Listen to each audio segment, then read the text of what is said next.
Check out the view from the house here. It is absolutely spring in full operation here.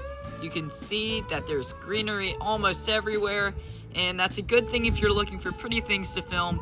Not such a great thing if you have severe pollen allergies like I do. Fortunately, there is a plant out there that can remedy the congestion that comes from pollen. I'm going to show you guys that plant, how to identify it, and then I'm going to make a tea out of it. So stay tuned to the end of the video where I update you guys on how my congestion is doing after drinking that tea. I will see you guys in the field. Here we go. Alright, so this is just a raised bed, which we haven't really been tending to, and a bunch of edible weeds have showed up, which is kind of cool to see. You have some sorrel there. All this is bittercress, which is just gone to seed. And of course, the main event here is the common mullein, which is I'm going to be showing you guys how to identify it. It's a great medicinal plant, as I said before, so let's get into some of the identifying characteristics.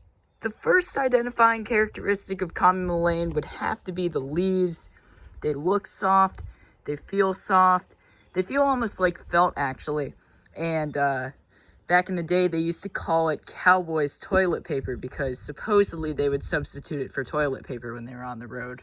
Now, I don't know if that's accurate, but if it feels like it could be a substitute, then you know that you probably have common mullein on your hands. Another identifying characteristic of mullein would have to be the flower stalk that it sends up in the summer months. You can see it's late May, so that's going to be the beginning of that flower stalk. But come July or August, that flower stalk's going to be looking kind of like a completely upright braid is how I'd describe it. And it's going to have these pretty yellow flowers all over it. It's not going to be like anything you've ever seen before, so hopefully it catches your eye and you know that that's going to be common mullein. Before you harvest this, just be aware that there are critters usually all over these things. Right there, you can see that's some type of bug. So you really have to be careful with what you're picking on the common mullein plant, because if you're not careful, then you're in all likelihood going to have a bug ending up in your tea, and you do not want that.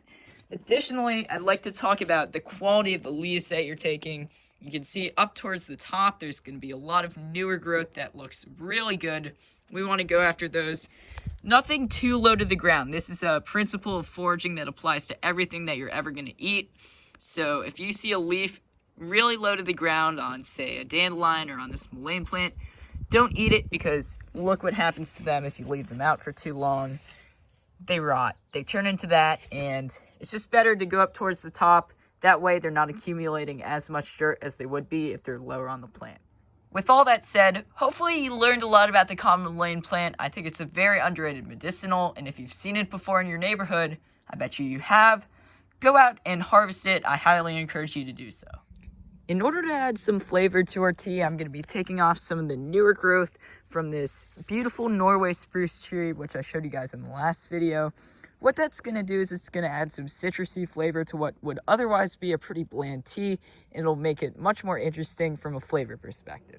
Alright, we are back in the kitchen. We have the mullein here and the spruce tree here. I don't think I'm going to get all fancy and put these in some tea bags. I'm just going to put it in the water directly, going to boil it, maybe put in some honey, and then we'll strain these out at the end. But first things first, we have to wash our greens, so that's what I'm going to do right now. There is a lot of pollen falling off of these mullein leaves, so make sure that you don't get pollen in a tea which is intended to prevent pollen allergies. Now that these have been washed, I'm going to cut them up and throw them in the tea. The pot is steaming. Hopefully you can make out the spruce and the mullein in there. And right now it's just a waiting game, so in a couple minutes we'll be good to go.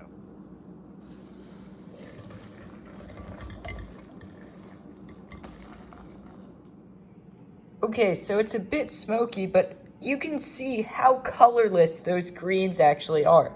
You can see our pine needles right there. These used to be a lush green, and now they're just kind of grayish. Same goes for the mullein, which is equally gray and equally disgusting looking. This is going to go out to the compost, but this tea is going to be really good. Alright, so I'm just down to a cup of this stuff, and I'm happy to report that my congestive issues are already clearing up. Mullein is definitely a powerful medicinal plant, very underrated, and there's a reason why people used it to treat influenza in the 1900s. is because it's proven to work. It's scientifically backed. So if you guys want to try mullein at home, then I encourage you guys to do so. As far as the taste goes, it was much better than the looks of it would suggest. So those spruce needles really went a long way. If you guys want to subscribe or check out some of my other videos, those should be popping up on the right and left of your screen right about now. I will catch you plant people in the next video.